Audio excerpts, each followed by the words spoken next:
Molecular formula की बात करते हैं जी, दो एटम या दो से ज्यादा एटम जब आपस में कंबाइन हो रहे होते हैं तो हम कहते हैं जी क्या बनता है, एक मॉलिक्यूल बन जाता है। यहाँ पर एग्जांपल ले लेते हैं जी हाइड्रोजन की, उसका न्यूक्लियस हमने बना दिया यहाँ पर। उसके अंदर एक ही प्रोटॉन होता है और उसके शेल में एक इलेक्ट्रॉन होता है, तो इसको मैं कह देती हूँ हाइड्रोजन। इसके साथ एक और हाइड्रोजन होता है जिसके शेल में हमने एक और इलेक्ट्रॉन बना दिया, ठीक है। और इसके न्यूक्लियस में हमने जी प्रोटॉन बता दिया। अब ये दो इलेक्ट्रॉन जो हैं आपस में एक रिलेशनशिप बना लेंगे, जिसके हम कहते हैं कि केमिकल कॉम्बिनेशन हो गया इन दोनों के दरमियान। क्या होता है जी, ये हाइड्रोजन अपनी वैलेंसी पूरी करने के लिए, यानी कि अपने आप को सेटिस्फाई करने के लिए क्या करता है, एक बॉन्ड बना लेता है इसके साथ। उसमें क्या होता है कि ये इलेक्ट्रॉन इक्वली शेयर हो रहा होता है इस वाले हाइड्रोजन से, तो हम कहते हैं इन दोनों के दरमियान शेयरिंग हो गई है, यानी कि ये आपस में इलेक्ट्रॉन को इस तरह से शेयर कर रहा है कि ये वाला हाइड्रोजन अपने ऑर्बिट में भी इलेक्ट्रॉन को मूव करवाता है, इसी तरह से इसके अंदर भी मूव करवाता है, और ये वाला हाइड्रोजन इक्वली अपने इलेक्ट्रॉन को अपने अंदर भी मूव करवाएगा और इसी तरह से अलाउ करता है, इजाजत देता है कि ये इस हाइड्रोजन के अंदर भी मूव करे, इस ऑर्बिट में रिवॉल्व करता रहे। और इस तरह से दोनों की वैलेंसी जो है सेटिस्फाई हो जाएगी, और क्या बन जाएगा जी, हमारे पास हाइड्रोजन का एक मॉलिक्यूल बन जाएगा। और इस मॉलिक्यूल को ही रिप्रेजेंट करने के लिए मैंने क्या लिख दिया है जी, मैंने लिखा है H2, और ये इसका क्या है, मॉलिक्यूलर फार्मूला है। और मॉलिक्यूलर फार्मूला हमें क्या बताता है, एक्चुअल नंबर ऑफ एटम्स को बताता है, यानी कि एक मॉलिक्यूल की जो हम रिप्रेजेंटेशन यहाँ पर बता रहे हैं H2, इससे क्या पता चल रहा है कि इसके अंदर दो H हैं, यानी कि दो हाइड्रोजन एटम्स यहाँ पर मौजूद हैं और इन दोनों ने आपस में बॉन्ड बनाया है और क्या बन गया जी, एक मॉलिक्यूल बन गया। चले यहाँ पर एक दो एग्जांपल्स हम और ले लेते हैं जो मॉलिक्यूल हमारे पास बनते हैं, जैसे कार्बन डाइऑक्साइड है। इसमें ये क्या है, इसका मोलिकुलर फार्मूला हम कहते हैं कि कार्बन डाइऑक्साइड का एक मॉलिक्यूल है, तो उसको रिप्रेजेंट करने के लिए हमने क्या कर दिया, उसके सिंबल्स के साथ कार्बन को C के साथ रिप्रेजेंट कर दिया, ऑक्सीजन को O के साथ।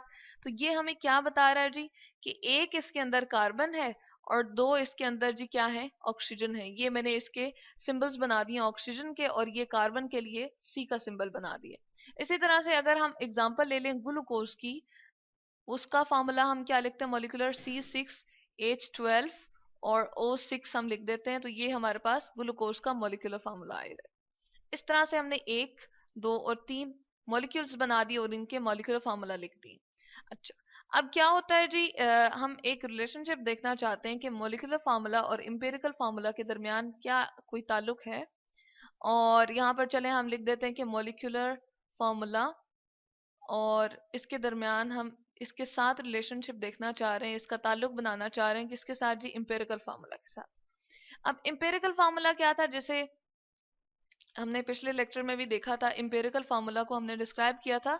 इंपेरिकल फार्मूला होता है जी किसी भी केमिकल को रिप्रेजेंट करने का सिंपलेस्ट एक तरीका होता है, यानी कि सिंपलेस्ट फॉर्म ऑफ हम एक एलिमेंट्स का रिलेशनशिप देखते हैं, उसमें क्या हम रेशोज बताते हैं जो बहुत ही सिंपल होती हैं, यानी कि किसी भी केमिकल की सादा तरीन जो रेशो होती है उसको हम क्या कहते हैं जी, इंपेरिकल फार्मूला। एक फार्मूला हम लिख देते हैं जिसके अंदर सारे के सारे एलिमेंट्स के सिंबल लिखेंगे और वो इस तरह से लिखेंगे कि उनके दरमियान सिंपलेस्ट रेशो होगी। जैसे अगर एग्जांपल हम कार्बन डाइऑक्साइड की ले लें, ठीक है, और इसको हम कहते हैं कि कार्बन एक है और ऑक्सीजन कितने हैं जी, वो दो हैं, तो इनके दरमियान क्या रेशो बन गई, 1:2। तो अब इससे ज्यादा मजीद ये सिंप्लीफाई नहीं हो सकता है, तो हम कहते हैं ये इसकी क्या है जी, सिंपलेस्ट फॉर्म है। और कार्बन डाइऑक्साइड का इंपेरिकल फार्मूला भी हमारे पास क्या है, CO2 है।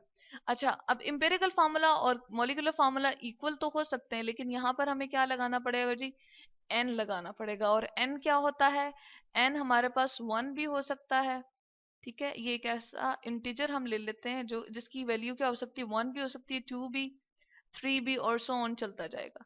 तो तब जाके आपके पास मॉलिक्यूलर फार्मूला जो है वो किसके इक्वल हो जाएगा, इंपेरिकल। यानी कि इंपेरिकल फार्मूला और मॉलिक्यूलर फार्मूला के दरमियान रिलेशनशिप क्या है, molecular formula is equal to n times to the empirical formula. अब हम ऐसा करते हैं कि चलें कार्बन डाइऑक्साइड की एग्जांपल यहाँ पर ले लेते हैं। कार्बन डाइऑक्साइड का हमने जिस तरह इंपेरिकल फार्मूला हमने कहा है कि इसमें सिंपलेस्ट जो रेशो बन रही है, इनके सिंपलेस्ट सादा तरीन जो इसके दरमियान में निस्बत बन रही है वो क्या है, 1:2।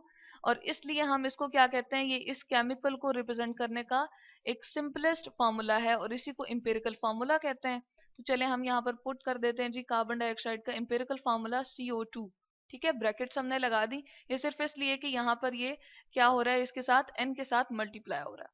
अच्छा, अब हम क्या करते हैं जी, मॉलिक्यूल, जैसे अगर आपको कहे कि मॉलिक्यूल लिखिए एक कार्बन डाइऑक्साइड का, तो हम क्या लिखेंगे, कार्बन डाइऑक्साइड का CO2 हम लिख देंगे। तो हम यहाँ पर मॉलिक्यूलर फार्मूला जब बताते हैं इसका कार्बन डाइऑक्साइड का, तो इसके लिए हमें n क्या लेना पड़ेगा जी, 1 लेना पड़ेगा। क्यों n 1 लेना पड़ेगा, क्योंकि यहाँ पर इंपेरिकल फार्मूला और जो आपके पास केमिकल फार्मूला बन रहा है वो क्या बन रहा है जी, हमारे पास दोनों ही सेम बन रहे हैं, उनके दरमियान कोई इतना ज्यादा फर्क नहीं है। तो चले हम इस इक्वल के साइन को थोड़ा सा यहाँ पर करके लिख देते हैं, और यहाँ पर आ जाएगा जी molecular formula of carbon dioxide भी हमारे पास क्या बन रहा है, वो CO2 बन रहा है। तो यहाँ से एक बात हमें ये भी पता चली कि n की वैल्यू कार्बन डाइऑक्साइड के लिए क्या हो जाती है जी, यहाँ पर जब हम मॉलिक्यूलर फार्मूला और इंपेरिकल फार्मूला को रिलेट कर रहे होते हैं तो वो 1 हो जाती है। और कार्बन डाइऑक्साइड का मॉलिक्यूलर फार्मूला भी CO2 होता है, और इसी तरह से इंपेरिकल फार्मूला भी उसका CO2 ही होता है। अब एग्जाम्पल हम चले ले लेते हैं यहाँ पर बेंजीन की। तो बेंजीन के लिए हमने जो इंपेरिकल फार्मूला निकाला है वो क्या आता है जी, वो हमारे पास कैलकुलेशन के बाद आता है CH आता है। तो यहाँ पर हम पुट कर देते हैं मॉलिक्यूलर फार्मूला के लिए, यहाँ पर अब मैं M यानी कि M फॉर मॉलिक्यूलर और F लिख रही हूँ, यानी कि मॉलिक्यूलर फार्मूला हम मालूम करना चाह रहे हैं। इसके साथ जी हम इंपेरिकल फार्मूला ऑफ बेंजीन लिख देते हैं, C और H आ जाएगा यहाँ पर। अब इसमें जो इसका मॉलिक्यूलर फार्मूला था वो क्या निकला था, C6 और H6। तो यहाँ पर n की वैल्यू हमें क्या पुट करना पड़ेगी जी, 6, ठीक है। और ये 6 जो है वो इस कार्बन के साथ भी मल्टीप्लाई कर रहा है और इस हाइड्रोजन के साथ भी। तो जब इसका मॉलिक्यूलर फार्मूला लिखेंगे तो वो ये जो 6 होगा इसके साथ मल्टीप्लाई करके इसके सबस्क्रिप्ट में यहाँ चला जाएगा C6 और H6। तो बेंजीन का जो मॉलिक्यूलर फार्मूला बनेगा वो क्या होगा जी, हमारे पास आ जाएगा वो C6H6। तो इस तरह से हमने बेंजीन का मॉलिक्यूलर फार्मूला यहाँ से निकाल लिया। जबकि इसका इंपेरिकल फार्मूला जिसमें सिंपलेस्ट रेशो ऑफ कार्बन और हाइड्रोजन क्या आ रही थी, चले हम यहाँ पर साइड पे लिख देते हैं, 1:1 आ रही थी। तो अब हम देख लेते हैं कि क्या मॉलिक्यूलर फार्मूला से भी उसकी सिंपलेस्ट फॉर्म ऑफ रेशो हम बना सकते हैं। तो इस तरह से यहाँ पर आ रही थी 6:6, क्योंकि 6 कार्बन एटम है हमारे पास और 6 हाइड्रोजन एटम है।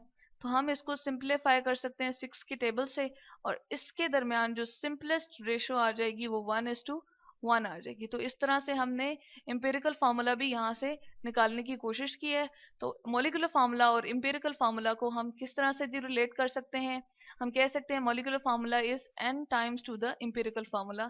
तो यहाँ पर हमने इंपेरिकल फार्मूला और मॉलिक्यूलर फार्मूला को भी रिलेट कर लिया, और मॉलिक्यूलर फार्मूला को भी देख लिया कि वो क्या बताता है, एक्चुअल नंबर ऑफ उसके एटम्स को बताता है। यानी कि अगर कोई केमिकल आप ले रहे हैं तो उसके अंदर एक्चुअली कितने एटम्स इन्वॉल्व हैं उसको